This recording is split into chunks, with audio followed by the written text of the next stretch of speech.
Well, so do you think AI will lead less people to want to have pets? I think AI will lead people to have fewer friends. I think you can interact with your pet and your AI at the same time. So maybe pets and AIs are complements. I don't know. I feel like there's going to be some more like emotional support you get that currently you have these downsides of like having to like pick up poop and whatever. But the pet is also physical emotional support, right? So the dog sits on your lap, the cat purrs, and the less time you're spending with your friends, the more time with your AIs, the more you might want physical interaction with your pets. Okay. Maybe demand for hamsters will go down. Okay, but like the weight and the heat and the furriness you think is like a key part of the value proposition. Absolutely. PetSmart you can use, by the way. I wasn't sure if that was the show, Yeah, yeah, but yeah. Oh yeah, no, that viewers that one was like good. the sort of spontaneous non-show element of shows. So, Tyler Cowen is my greatest intellectual influence. I'm reading his blog daily, Marginal Revolution, for over 15 years now. His posts exploring China in the late aughts were a not insignificant inspiration for me moving to China in the first place. Full disclosure, Tyler, through Emergent Ventures, has supported China Talk in the past, but this interview is not payola. Tyler is, in fact, my dream guest, who all these years I have been too scared to invite on the show, not thinking that my skills were necessarily up to par to compete with all the other fantastic interviews Tyler has given over the years. But you know what? We're doing it. Tyler Cowen, welcome to China Talk. Thank you for the kind words. A, I would have done it sooner, and B, I had no idea you'd been reading for 15 years. It's scary, but it's like reading you, but it's the reading the links as much as it is you. So it's like your universe living Yes. in, which You is a know, I little once gave different it than like, if you were just only writing words and I was only ingesting your thoughts. So I feel like it's actually like a way more broadening than a narrowing experience overall this time. I once gave a talk in DC. I forget to which agency, but all I did was print out my early China fact of the day posts, and I just read them in a sequence, like China fact of the day. And those were in the times when people hadn't fully realized what a big deal China was. And listeners were shocked Yeah. to hear something like every so many months, like China is adding a level of power consumption equal to the economy of Brazil. Now that's old hat, and it's no longer true because the rate has so slowed down. But that was a fun talk, one of my favorite talks I've ever given. And I was Cool. purely editor. Editors are underrated, is one of my views. All right. So you gave us our transition, Tyler. We're gonna start with AI. We're recording this December 13th, a few weeks after ChatGPT is dropped. One of the things that you've said repeatedly in past podcasts and interviews is that you're sort of on the one hand thankful that you grew up and matured intellectually pre-internet. I feel like sitting here today I am perhaps the last generation to have grown up and matured intellectually pre AI tools. What do you think the what do you think people will gain and lose from that transition from having to generate everything to using these types of tools in perhaps more of an editorial sense?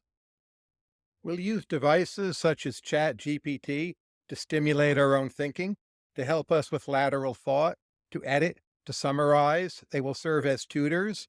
For some questions, they're a better Google. So a friend of mine asked me, why is the Ontario teachers' pension system so large? I asked it, of course, right? Easier than Google. Another person asked me, and I'm not sure here it gave the right answer, in the lifetime of Tchaikovsky, did people know Tchaikovsky was gay? It said no. But even if that's not the correct answer, it's telling you something about what it trained on, correct? And they will do much more writing. I think they'll very much change the traits of successful public intellectuals. It will revolutionize the fields you and I operate in and just be good for many, many other things we haven't even thought of yet. But a bigger question of just like what it will okay, so let's say on that public intellectuals thing, what will be more and less important, I don't know, 5 years from now? I think sheer writing will be less important, even if the AI can't quite copy, say Paul Krugman or Joe Stiglitz or whoever the person is. But charisma will be more important. Either originality or pretense to originality will be more important. Standing out from the crowd, extroversion, a certain kind of flair, willingness to engage with one's own celebrity, which the AI cannot really in the same way do. I suspect all of those traits will become more important. The simple regurgitation of information, uh, which you see in a lot of Substacks with some analysis, but that's likely to become less important. How about coming back to the sort of like intellectual development um piece of this? What do you think that not having the internet gave for the first few decades of your life gave you? And how is that potentially going to compare to people born in 2022 who are going to be growing up with all these artificial intelligent brain appendages? Well, I was born in 1962, and I didn't even have email until I was 30, and sort of some version of the internet as we know it. Maybe I had in my late 30s or at age 40. So I just spent a great deal of time reading classic books, rereading classic books, studying them. I would go on long trips and entirely have the time to myself rather than having to deal with email or online responsibilities. And again, for 30, 40 years, you learn how to use a library, learn how to do particular kinds of research. Your attention span is strengthened for the most part, and you become more curious about the physical world. And I think I've mostly kept that. At the same time, I've now been immersed for 20 years in the internet, and that's a weird combination. It was Ben Kaznoka who first pointed this out to me. um so you're not going to try? What do you think? 2023, um the newborn baby who isn't just sort of raised on the internet but raised on AI. It's very hard to predict. So if you look at my predictions about the internet 20 years ago, if I even had them, I don't think they would have been especially strong. But that baby will be used to very individualized forms of tutoring. And I think there'll be a bimodal distribution. There will be babies who grow up not, putting their behind in the chair and taking the initiative to learn. And for them, life will actually be more like pre-internet life. And then there'll be those who use the AI as an individualized tutor, and they'll just become much smarter more quickly, and they'll do more amazing things, but they'll do things that don't compete so much with the AI, would be my offhand guess. You mentioned growing up reading classic novels and scholarship. What do you think will be relevant and not relevant about that sort of stuff in our new AI world? I suspect the classic texts will reemerge in value. So, say reading Plato or reading Kant or reading Adam Smith gives you a sense of a vision and big picture thinking that it seems for some while the AIs won't be able to give us, maybe never, or simply scanning the internet for facts. The AI might give you a very good digest, which you'll consume in less time, and you'll then seek out the thing the AI can't give you at all. And that will again be radically original big picture thinking. So my hope, not really a prediction, but my hope is people will go back to the great classic texts and study them. A little Uh, worried people will just say like, oh, Plato's Republic. Oh, please, Mr. AI, Miss AI, spit out the summarized version for me. That's my nightmare. It could go that way too. so, what do you think, sort of like middle school and high school history, literature, English instruction will end up turning into? Well, I think it will be more privatized. There will be greater use of oral exams, giving people paper topics to write.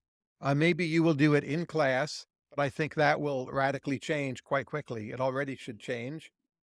And maybe there will be more playtime in better schools, but I think the education each individual child gets will be more different than, say, has been the case as of late.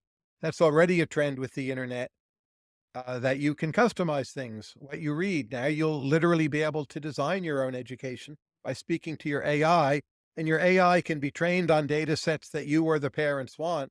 So you'll have your own personalized, familiar, you could call it, to refer to the old world of witchcraft, and it will do things for you. It's scary too, right? I'm mostly excited, mostly positive, but one would be naive to only see the plus side of this. How would you think about the net impact on, you know, human psychologies? Like what happens to suicides 5, 10 years from now, thanks to trying to isolate AI as a independent variable? It's very hard to predict, in which country suicide will be high and low. None of my current intuitions seem validated. So you have countries with somehow odd temperaments. Is it I think Hungary has a high suicide rate? Well, why is that? I don't have any good theory that explains it. Often, wealthier countries have higher rates than poorer countries where people are less happy. Maybe it's something to do with the peer effects or your expectations. But I would say, in many ways, people growing up will feel belittled, and perhaps they will do more sports or do more gardening, or they'll do more fencing, or they'll do things to establish their originality in fields where the AI cannot readily copy them. So again, in Mm. some ways, it may be more of a 19th century education in the aristocratic sense. You do a Um, grand tour of Europe, you learn how to punt on the Thames or something. Uh, Again, those are just my intuitions. They're a bit weaker than predictions, but I yeah. suppose I expect them more than some of the other scenarios.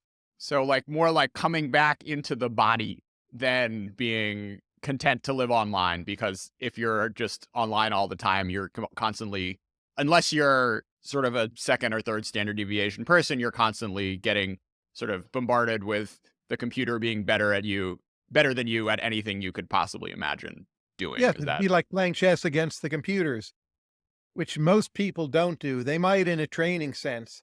So an interesting question is, would you program your AI at a quote unquote stupider level and train yourself against it in debate to make you a better debater, and then keep on trying to beat it at higher and higher levels of AI intelligence? So is that a way people will use to try to become better debaters? Probably. It's interesting that chess computers are nearly perfect, but it's still the humans we watch. So yeah? earlier today, I was watching Magnus Carlsen beat Caruana. I could have watched the computers, but it didn't interest me. But that makes prediction hard also.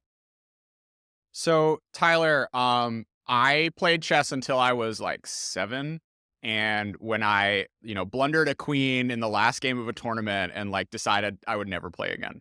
And fast forward 25 years later, after the sort of cheating scandal over the past few months, and I started picking it up again. What do you think are the what do you think going from 0 to, like, 12 or 1,300, trains you in mentally? I don't know, probably nothing. Maybe it trains you in sitting still a bit. Uh, but at a level of 12 or 1300, it's often hard to understand why you lost. You might see that you blundered your queen or a rook, but in some deeper sense, that's endogenous. How you got into a position where blundering your rook was so easy to do is maybe harder to grasp. I think at ratings like 1700, 1800, people really start learning why they lost, and they become more meta rational. They realize when they should defer to a better opponent or to a computer. So it does happen. So how do you think AI's impacts are gonna be distributed across developed and developing countries? I don't have a good sense of that. In many much poorer countries, I would suspect they'll have free or near free access. And a lot of ordinary intellectual work will be done by the AIs. And in an infant industry argument sort of way, maybe that will limit their ability to produce homegrown intellectuals. Because the idea that you get your start by doing 4 years of journalism, and then you write a column, and then later on you're writing books, a very typical path, especially in poorer countries. That might be harder to do. Maybe there'll be fewer opportunities. Writing will be more the province of the wealthy. Uh, Again, just an Yeah. intuition, but that's what comes to mind. What about from a sort of institutional upgrading angle where, you can sort of short circuit bad teachers and, inefficient bureaucracies by all of a sudden sort of like putting AI into the bloodstreams, and then your sort of like gains you get from governance actually are potentially higher in the developing than the developed world. There'll be some of that, but keep in mind you can do that now with the internet, and Yeah. plenty of people in whichever country don't. So it's the willingness to do it as you might learn from your parents that is scarce, that piece of context. And I'm not sure the AI helps with that a lot. If the AI makes that process a lot more fun, it might. But there's already YouTube, and YouTube is the world's greatest educational vehicle of all time. And plenty of people do it. Plenty of people just use it for fun, for music, maybe for bad purposes. So, like how much is AI an upgrade over YouTube? I think at first, for poorer countries, not much at all. In some ways, it might be worse because it Uh, requires more literacy. Now, pretty soon, there'll be some kind of integration of these AI systems with video, with voice transcription, with search, with other things. And that itself will matter. But if you just take pure text I don't think it's a game changer in those places. what do you think AI tools are going to do at the top end of cultural production? How much better can we hope things, books, movies, novels, video games to get? People will have access to a lot more ideas and a lot more tools and a lot more techniques, and they will do amazing things with that access. But at the end of the day, a lot of artistic creativity comes from scarcity. Art Tatum sitting down at a piano, a Florentine Renaissance painter, with tempera paint and a board to work with. So I'm not sure that quality will go up. I don't necessarily expect that. But there will be a certain kind of elaborateness of creation and presentation that will be explored to a new and extreme degree, new styles that will be fascinating and thrilling and interesting. So in one sense, I'm not optimistic. In the other sense, I am. There'll just be a whole set of new styles based on a kind of elaborateness of the inputs.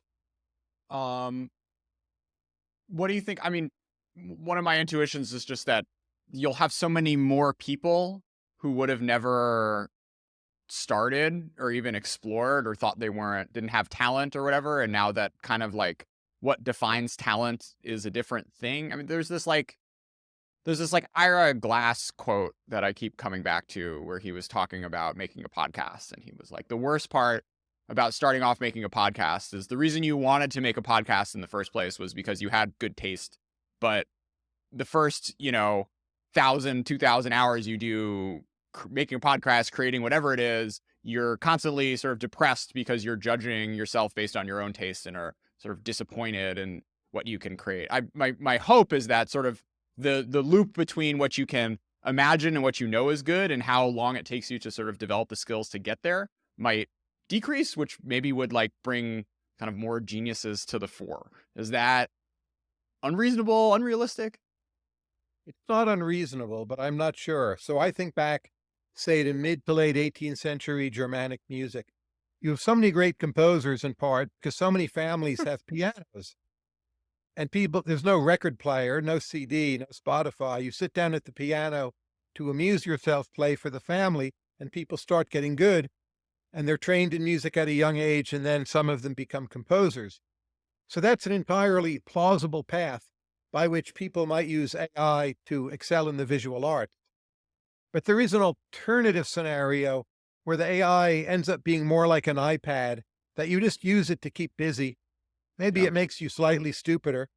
You're more entertained, but you use it in ways that for you remain passive. And again, there I find prediction hard. Maybe we'll get some kind of bimodal distribution where people go to one extreme or the other. But I think both of those scenarios are possible. What's the most breathtaking thing that AI has done for you so far? Well, AI is not an entirely well-defined term, right? Sure, So whatever. just that Like, Google works so well is a kind of AI. And Google searches have done me very well as a blogger for 20 years now. And there's not any single act of Google that stands out, but the mere aggregate of how useful it is, maybe would be the number one contribution of AI. But say the role of AI in medicine, is not always transparent. Presumably, I've benefited from that. The general role of computation in getting us the mRNA vaccine so quickly wouldn't, in the narrow sense, count as AI, but it's AI-like in some way. So it depends what you count. so I was playing around with ChatGPT the other day and trying to kind of come up with visual art for a podcast that I recorded about semiconductors. And I asked it for visually interesting ways to describe a semiconductor fab. And it came back to me with clean room cathedral, which I then put into Google and realized no one had ever put those two words together before on the internet. And how was Um, the image? Good? it was okay, but actually, it's interesting because like my imagination was actually better than what Midjourney gave me. I think I Okay, still so it needed to may kind of like fudge it a little boost bit. yeah, boost your creativity, like, "Oh, I should run with that idea." So Yeah. that's the positive scenario. I think we'll see a lot of that. In ancient Greece, it wasn't easy to ask the oracle a question. You had to like hike for 2 weeks. You had to pay all this money. You could only go a few days a year. Um, what does it mean that we now have, on demand oracles? Some people will worship them as gods. Keep in mind, in the ancient Greek world, you have more local, lower status oracles that you consult, right? Even Yeah. just soothsayers. So, in some secular way, we'll become more religious. We'll be more obsessed with these things. Some of us may fall in love with them, as in that movie Her, which is an excellent film. And I think, who loses influence is a question I think about. Well, do you go to your priest or rabbi less, right? Do you go to your friends less? Maybe you go to everything else less. Uh, will people be asking, or are they already asking, you know, Chat GPT, well, who is it I'm most likely to marry? Maybe you need to reword the question to get through the filters, but there's a way to jailbreak it, right? Will I marry before I die? How should I find my true love? Is John Smith the love of my life? The possibilities are unending, but people are going to believe the thing in part. That's what Yeah. matters. Yeah, no, I mean it's wild how much it will guide people's decision making, what classes to take, what job to take, where to spend a Friday night, where to spend the rest of your life.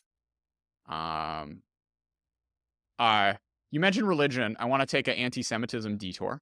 What does it mean for America that we now have sort of anti-Semitism back in the I don't know, somewhat normalized political bloodstream?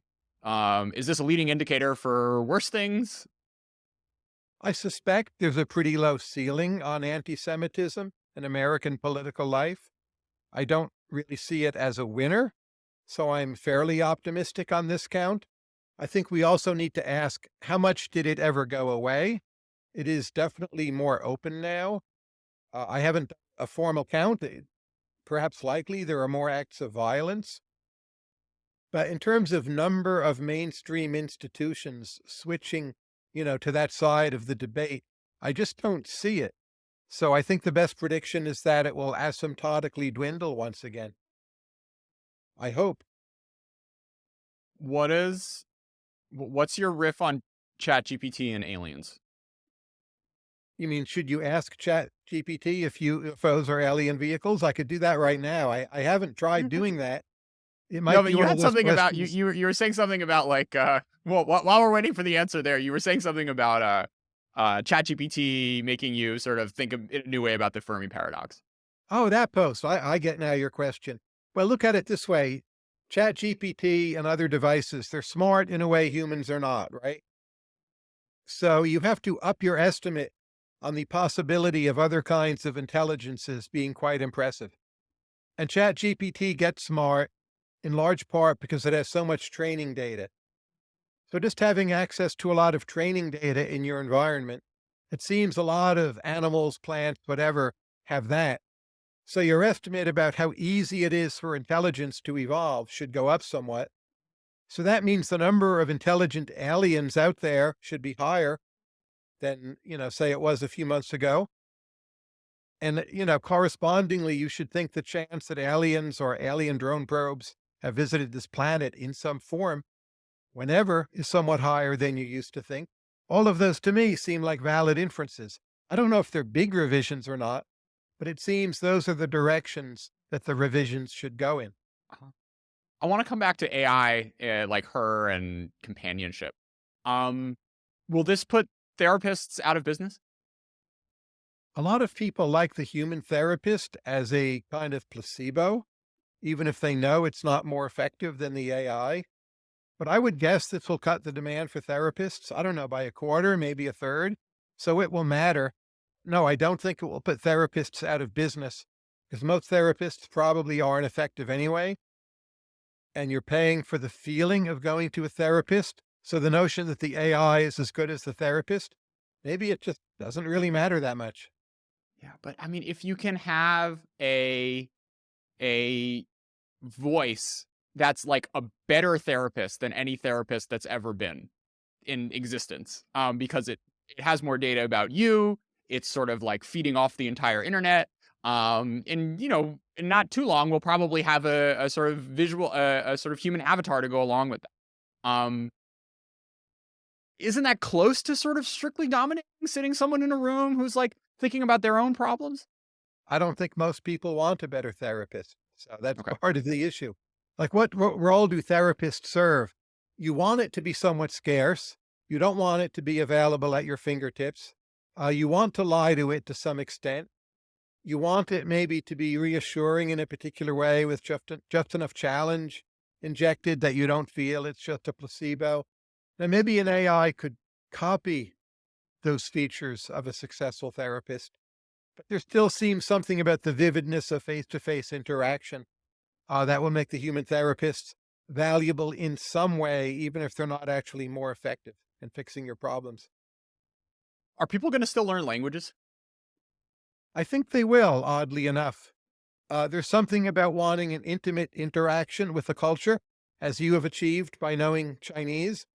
So, in some future, you could be walking around with your universal translator, and it would make every conversation twice as long. But in addition to that, it wouldn't feel the same to you. Chinese would not become real to you in the same way that they do, given that you can understand and speak Chinese. So I think demand to learn other languages will be more robust than people think. What I think will vanish is the demand to learn a bit of a language, to order in the restaurant or ask for directions. And there, the AI is just going to do the work for you. And if that takes twice as long, no one really cares. I mean, it seems like it's going to very much turn into a luxury good, even more so than it Absolutely. is today. But luxury goods, as people get wealthier, remain consumed, right? So, Tyler, you've had a number of blog posts alluding to the fact that you're surprised people underrate the risks of great power war. Why do you think so? If something has not happened for a long time, most people simply forget about it. The last time a nuclear weapon was detonated against human beings was 1945, right? It's a great deal of time ago. So we simply start assuming can't happen, it won't happen. It's not even within the set of our consciousness.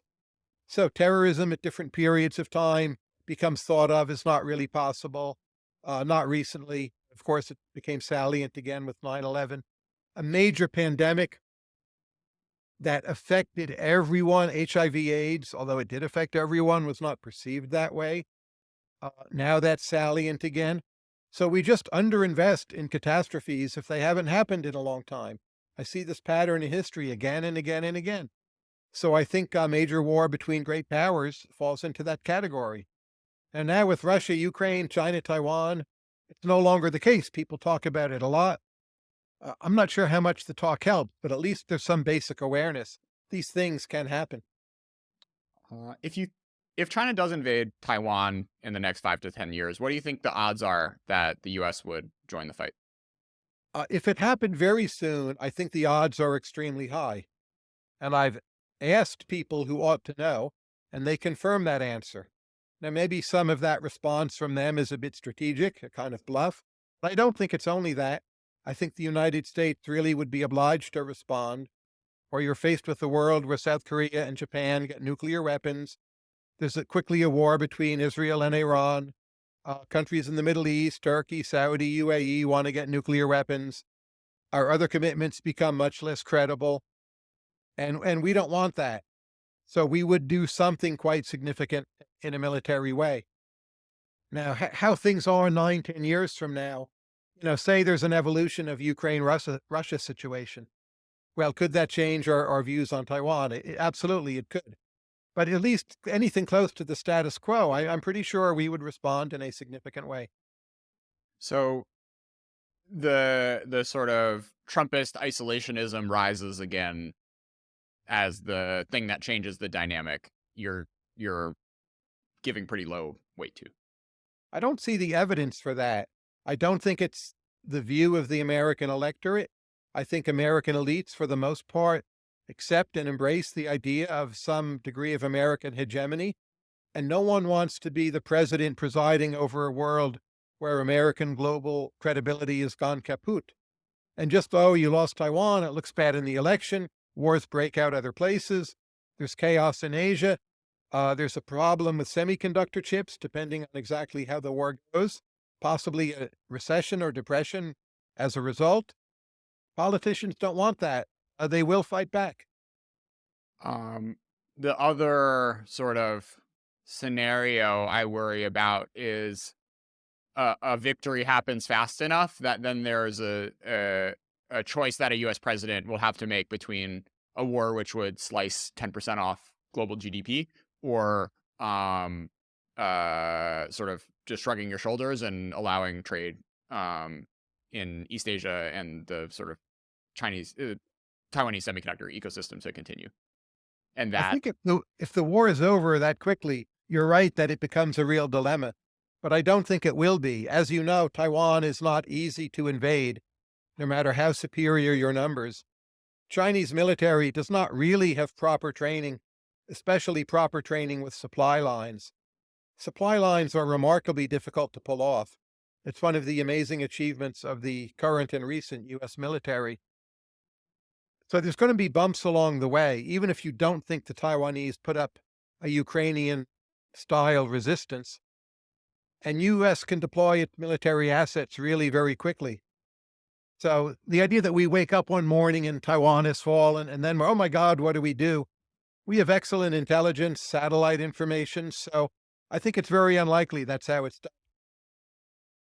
how much impact do you think the recent protests will have on Xi's governance into the medium term? Well, we're speaking on what, December 13th or maybe December 12th? For a very short period of time, what we're seeing is reports saying zero COVID is over. If anything, people are being pushed out into the workplace, out into the world. They're being told non-truths, shall we call them generously, that Chinese traditional medicine, will save you from long COVID. And the flip is very much in the opposite direction. Now, this being China, I'm reluctant to predict that will last, but it certainly seems like a possibility that it will last, that you go from one extreme to the other. And above all, what's important to social solidarity. And so thus we'll get an overreaction toward openness rather than zero COVID and everything being, sequestered, locked down, or closed. So it's likely those protests will have mattered a tremendous amount. Um, I guess my question is more like beyond the specific COVID policies. If if like concern about social stability changes, the tightness or looseness of or foreign relations. Well, I would, put countries or regions into two categories, those that are easy to predict and those that are hard to predict. If you look at the history of India, it seems to me relatively linear. You have some big changes, like it's colonialized, then it gets its independence, but those happen at around the same time a lot of other places are colonialized and get their independence. Growth rates are pretty steady. Uh, if you just are predicting with India more of the same for centuries, you'll do okay. You can't do that with either China or Japan for whatever reasons. If you predict more of the same, you miss the Taiping Rebellion, right? You miss the Boxer Rebellion. You miss the Communist Revolution. You miss Deng and the liberalization starting in 79, or some would say earlier. You miss what's happened recently with the move toward greater autocracy. So China is one of the hardest countries to predict. You periodically get these very major sudden flips that most observers are not predicting. So I'll just predict that China will stay hard to predict. Whereas if Sort you of have riots or demonstrations in India, I'll just say, we're going to get more of the same. Like we're still going to yeah. have some riots and demonstrations, but India will still be India. I'm not going to say that for China. So as a sort of corollary to that, what's the point of regional studies? Well, look, you need smart individuals in the State Department who have credentials, the ability to command facts intelligently, the ability to be persuasive, and they are credible.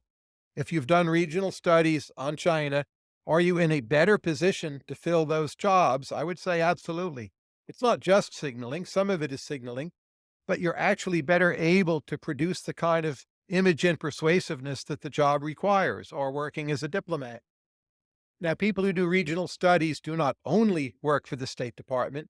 That's just a very simple example that helps you see that it still can be quite useful.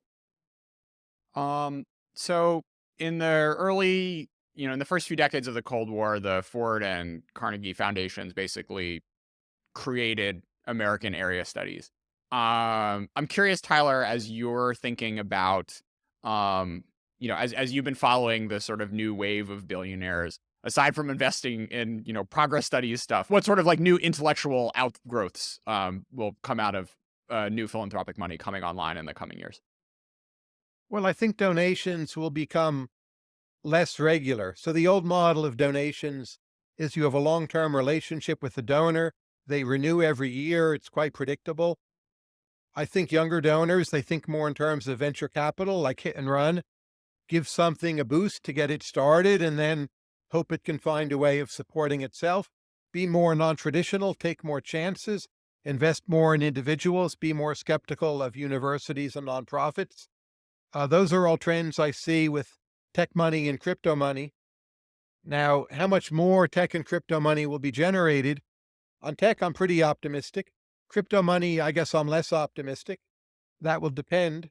But I think those are some of the trends we're already seeing in philanthropy.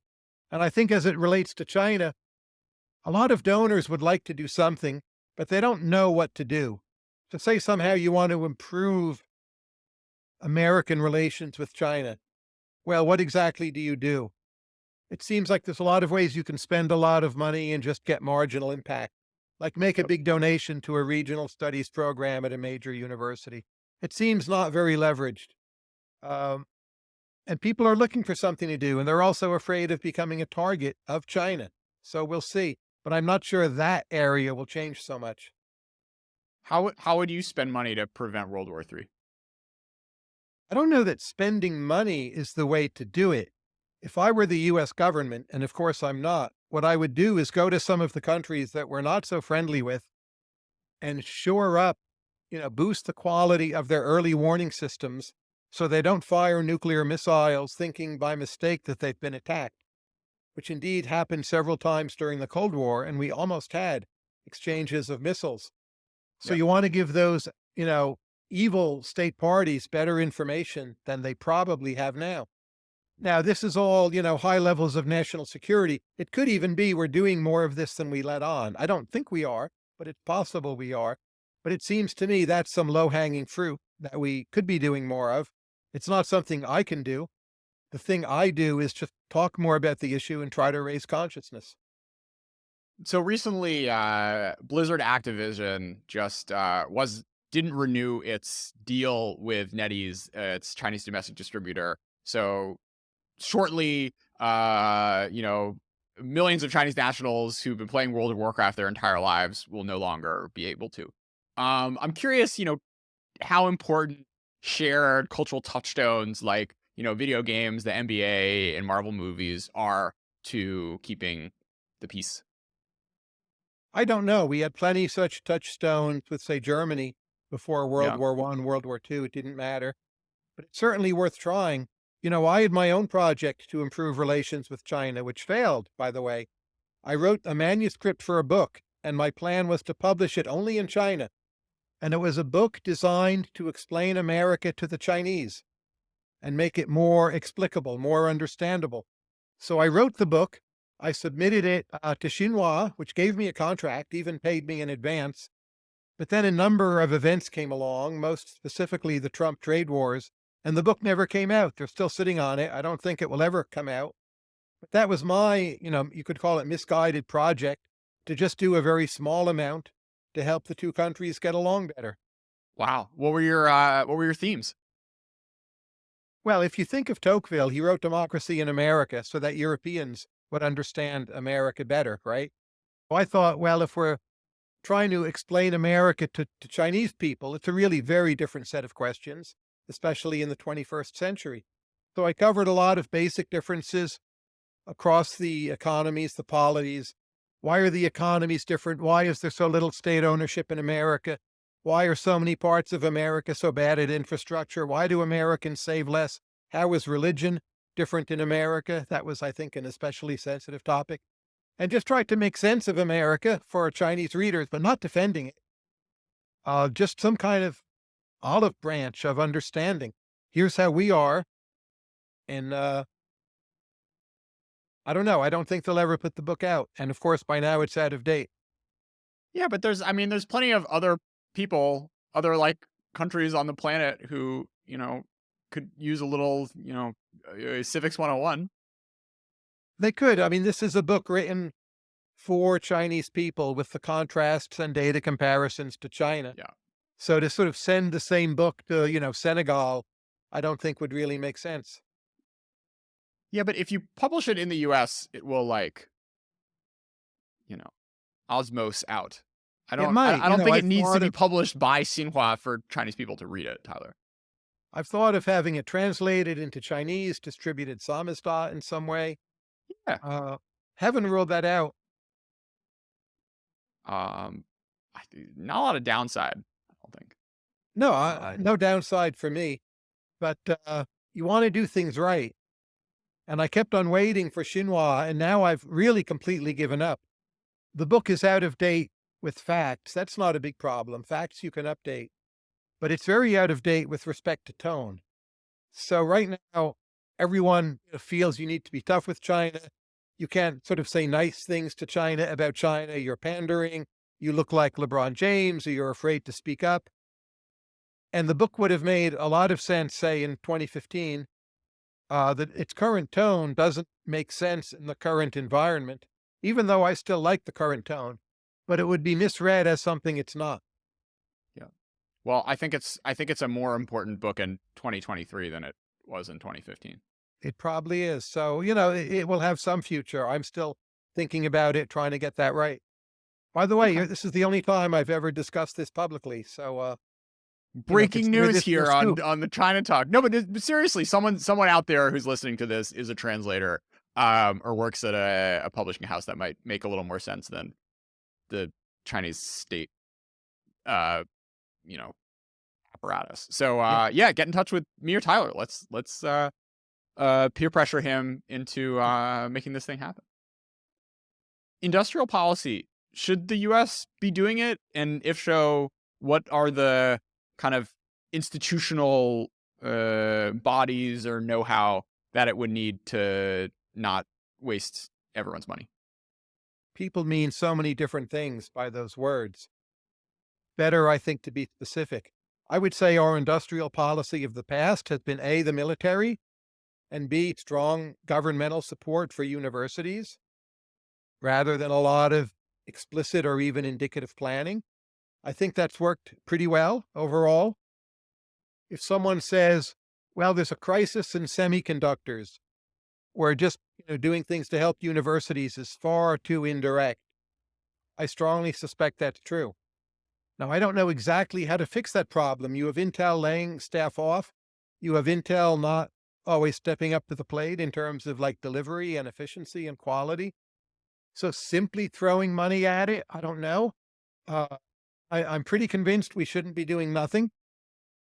But I would just say it's more useful to talk about specifics. Industrial policy per se, it doesn't really mean anything to me anymore. So Boeing, for instance, I think, feels, or Boeing, or like major military, the Northrop Grummans of the world. When I sort of read about them and their dependence on U.S. government contracts, and like feel a lot like Chinese SOEs. Um, how worried are you that more government money towards, further away from, labs and universities and closer to firms themselves will, lose, help, like, lead to more firms losing their edge? And is that something that we should be concerned about, or are there certain industries where scale is so large that you kind of gotta hold your nose and bite the bullet? I think we're stuck at the moment. So the number of firms that can get through our military procurement process, often it's no more than two. The process itself is so cumbersome. And the companies you mentioned are pretty good at that, even if they're not always good at other things. But it does seem to me our procurement cycle is broken. A lot of procurement can take 12 years or more at a time when technology is changing so rapidly. We're in essence depending on companies to do things outside the procurement cycle, as is happening with AI, I might add, and then like Mm. jumping on board very late and commandeering it in some fashion. Maybe that too is just what we're stuck with. It's just hard for me to believe that what we have now is the best of all feasible worlds. There must be a way to improve it. I'm not the person who has the knowledge to tell you how to do that, but it has to be broken and wrong, is my belief. Tyler, what bureaucracies or organizations throughout history would you have most liked to work at or be a fly on the wall for? Well, something like the Aztec bureaucracy before Cortez arrived, I think I would learn a great deal. Wasn't a very pleasant bureaucracy, but it must have done a lot of things very well, right? Probably underrated from an efficiency point of view. Like managing all those canals, were they all private? I'm not sure we know, but I doubt it. It's a lot of infrastructure in Tenochtitlan at the time. Almost certainly a strong public role in that. The Roman Empire, ancient Wait, Greece. wait, let's stay on the Aztecs for a second. The Fifth Sure. Sun, I think that was a book you recommended. Was the most one of the most fascinating things I've ever read.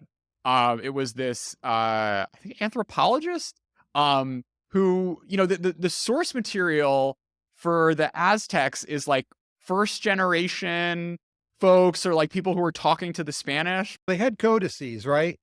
And the libraries of the Aztec Triple Alliance were burned, so we're not sure what they Yeah. had.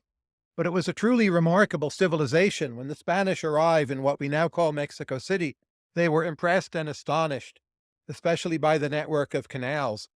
And if you look at what we now call biotechnology, they bred corn, a remarkable achievement from, what was a weed called teosin that was very far from modern day corn, and they turned it into a food that drove numerous civilizations, including a lot of European civilization.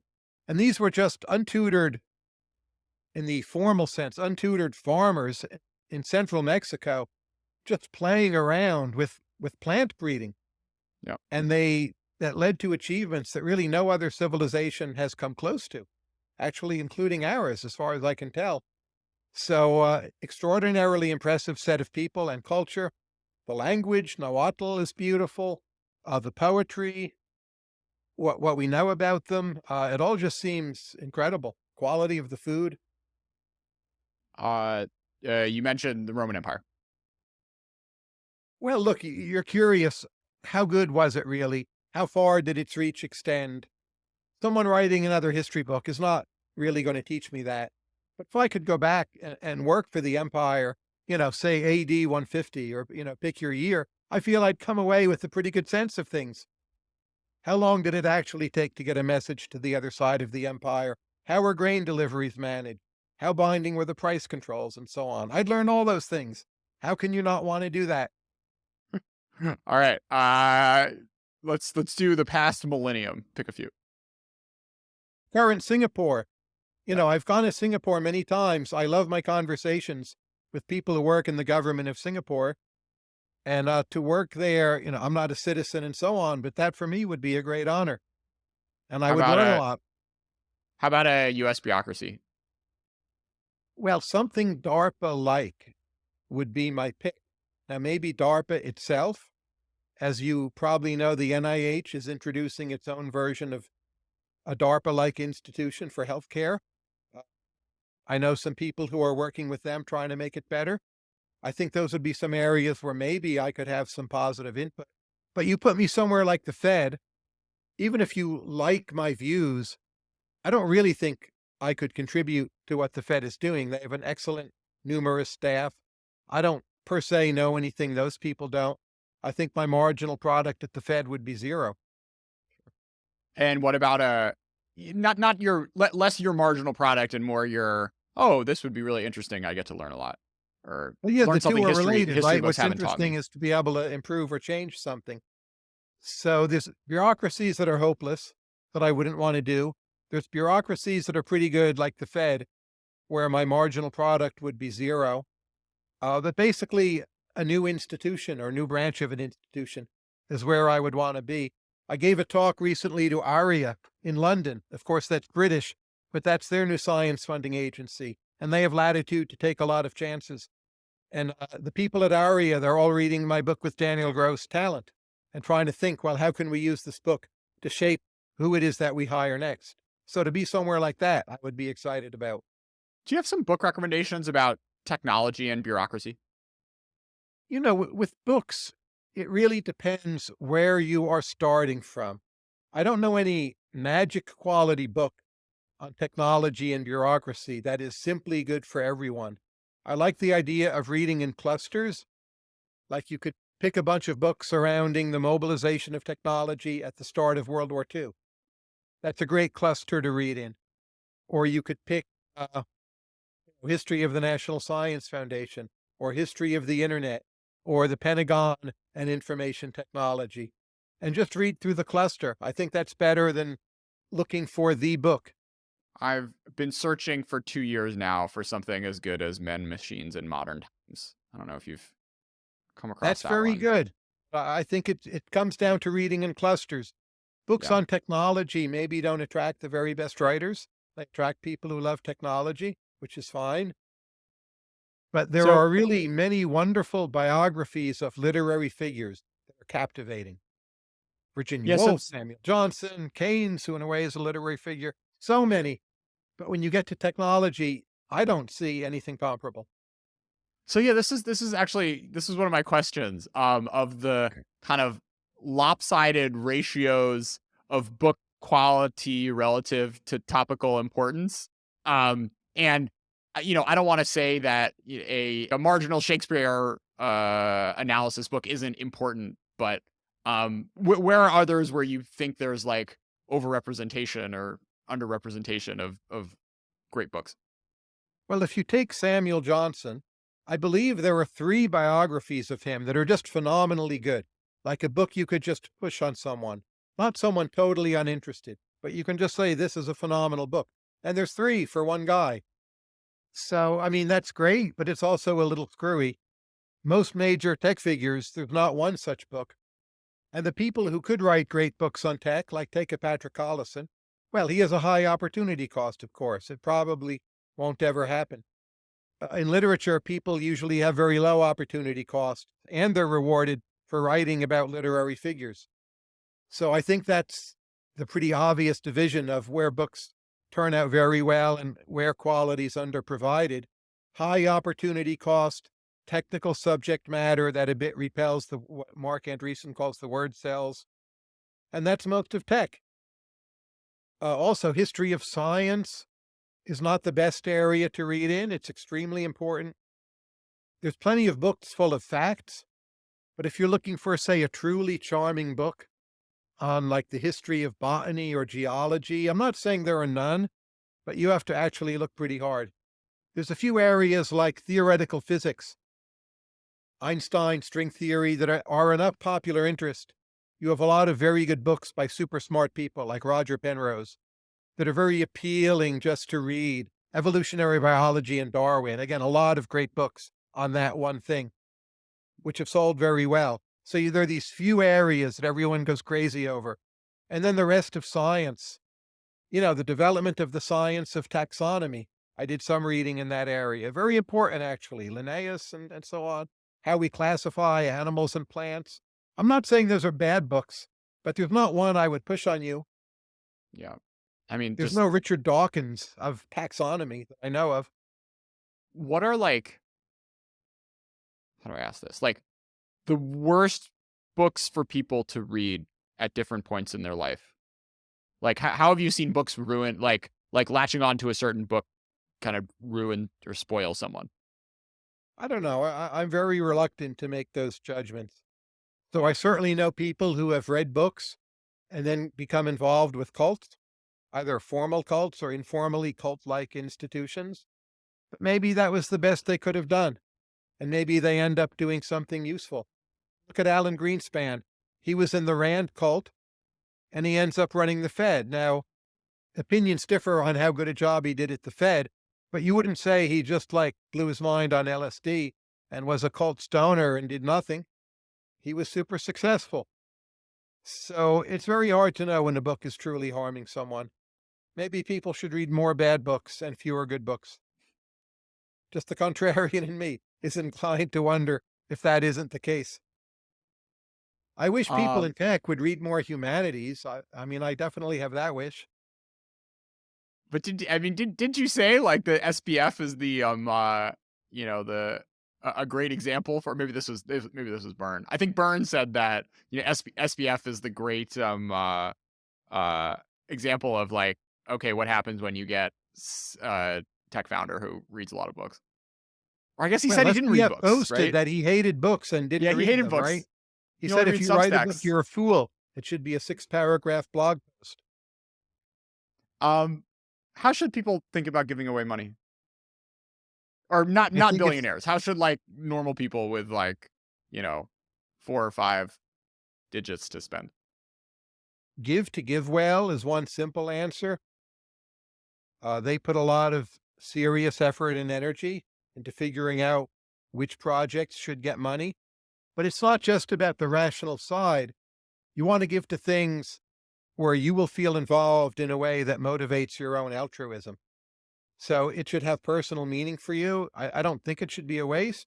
It's often a waste to just give to your alma mater. But the notion that you can sit down in a perfectly rationalistic manner, figure out the best donation, that to me seems a bit off. You need to take your own imperfections into account and to give to things that will remain vivid to you. I think giving to political parties usually is a waste. Overrated. People do too much of it. Tyler, what do you think about audio quality when listening to music? I have invested a great deal in audio quality. So I have a very expensive stereo sitting right next to me now. And I very much enjoy listening to the stereo really every day, quite a bit of time. People who just listen on a computer or who listen with earbuds, to me, that's aesthetically criminal. Now, if you have a high density file and the right kind of earbuds, the sound quality might be good, but it seems wrong to me that most music was not composed to be heard by earbuds, and you're injecting it into your brain in a way that is contrary to the intentions of the music makers. And it's a very different kind of perceptual and emotional act. I think you should listen to music in manners closer to how it was intended and also go to a live concert. So it seems to me with music listening, American society has become much worse over the last few decades. Um, have you tried IEMs? No, No. So these are wired headphones that for like $100 can actually blow your mind. In terms of quality. I've had It's very good headphones. I don't think they were IEMs, and the sound quality is good, but ultimately it's not how I want to listen to music. It's somehow taking music out of its proper context. um is there like a skill you wish you had? Reading and speaking Chinese. How about that? That would be high on my list if China truly reopens. Okay. That's a skill I wish I had. I prefer not speaking Russian. Actually, some of my family speaks Russian, and I find it's better not to understand all of it. Um what else did we get to on China and AI that's on your mind right now? Well, how's China doing in areas of AI, right? That's a perennial question. I'm not sure I know the answer, but I'm Yeah, that's surprised why I you didn't haven't ask you, asked. no offense. What? That's why I didn't ask you, Tyler. Well, I can tell you what people tell me, and Okay. this is just secondhand, but they say when it in two areas, AI and surveillance and AI and management of a drone swarm, serious people have told me China is ahead. Other serious people have told me the US is ahead in virtually all other areas. Not quite an endorsement of those views, but I do consider my sources to be highly credible. So it's the Okay. best view I have. My kind of base case is that winning on those like other things will end up swamping. Well, I mean, I guess the big question for me, which no one really has an answer to, is just how much this stuff will diffuse. I think it all is diffusing quite rapidly. Now, surveillance, doesn't diffuse per se unless you do surveillance, right? Yeah. So, but if that doesn't diffuse, I'm quite happy for the most part, even though it may make society less safe in some ways. And China not just is more willing to do it, but has a much larger database, more people, and they record more interactions. So I think their lead there is pretty safe. Drone issues do concern me. If drone swarms are a big part of the future of warfare, they could beat us, right? Yeah, but maybe it'll be something else. I don't know. It's kind of Not banking on attracting one the highest technology being quality, the sorry, not attracting the highest quality immigrants is for China a big problem in the AI space and many other areas. anything else? I think, you asked what areas have good books. I find very good books on China hard to come by, almost impossible. That it's one country where traveling in the country is of very high value compared to reading books about it. I think like political science is a crime on humanity in terms of the quality of books that get written by people who could have been writing better books. Um, or at least political science insofar as it's been done in the past 30 years. I think sort of that's where I see the most like missed potential is early career folks who have done a lot of research, but to get tenure just had to write things which are painful. I agree there's far too much writing for tenure, but it's in most areas. It's not only political science. Maybe more obvious in political science because you have a clearer, more vivid image of what the book should look like. What percentage of sort of artistic consumption do you think is going to be? Uh, I guess what I'm thinking is like what people have on their walls 10 years from now. Are you still gonna want, a print of Picasso or a poster of Bob Dylan, or is it gonna be some AI expression of something that you thought was really cool? I suspect AI will be at or below 10% of that market, which is a lot, to be clear. I don't view that as a pessimistic take, but people want the posters for their context. They don't even mainly want the posters for the art. There's a signaling value for the poster.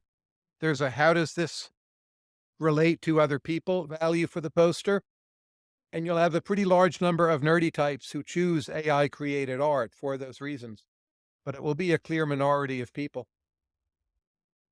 How different a world will we live in if AI ends up getting dominated by a few countries and companies versus being more of a distributed utility? I think it's extremely likely that AI is dominated by a small number of countries. That's the status quo, right? US is by far number one. China is strong in some areas, but not in ways that are exported. So for now, at least, that doesn't matter. The UK has a role in a kind of joint US UK system, but it's ultimately subsumed by the US system, as evidenced by Alphabet buying DeepMind. And the European Union regulates AI in such a tough way. I don't think we have natural rivals at the moment. And it may assure, yet another American century. While I am an American citizen and patriotic, I do actually find this worrying. I don't think it's entirely healthy. Um, and what about from a sort of many versus few company, or sort of like a from a industrial concentration perspective?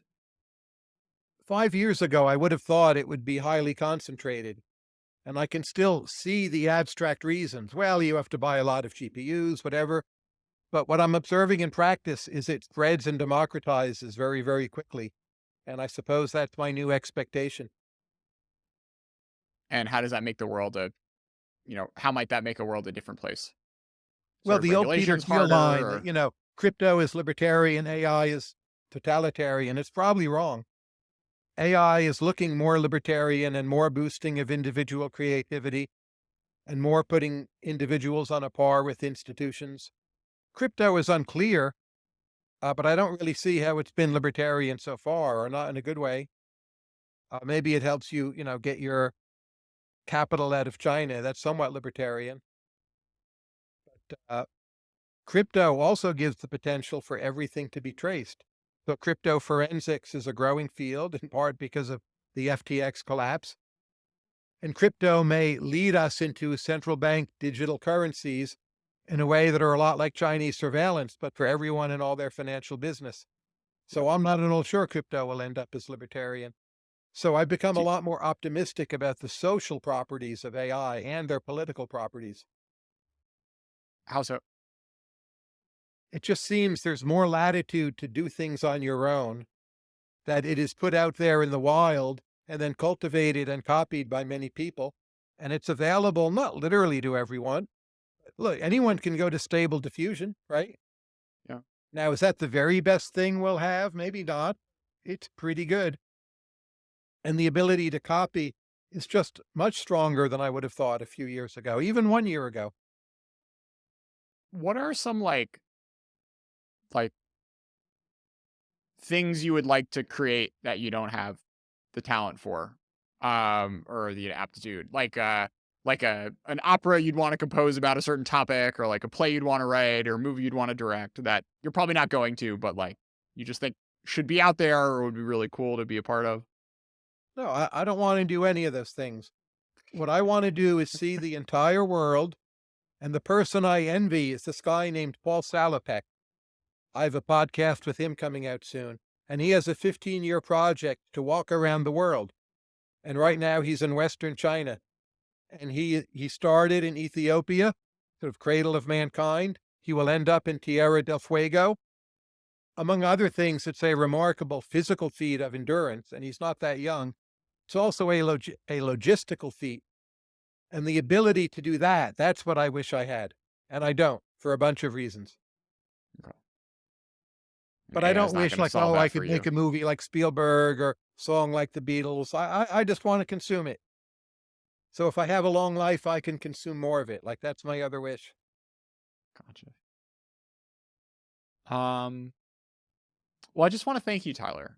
I mean, I did the intro a little bit, but you've had a really enormous impact on uh my life and a number of, hundreds, thousands, probably tens of thousands of other people who've sort of looked up to, learned from you, benefited from your kind of encouragement and random email responses over the years. So, um, yeah, I hope you got plenty more decades in you to see lots of corners of the world and continue helping people on their journeys.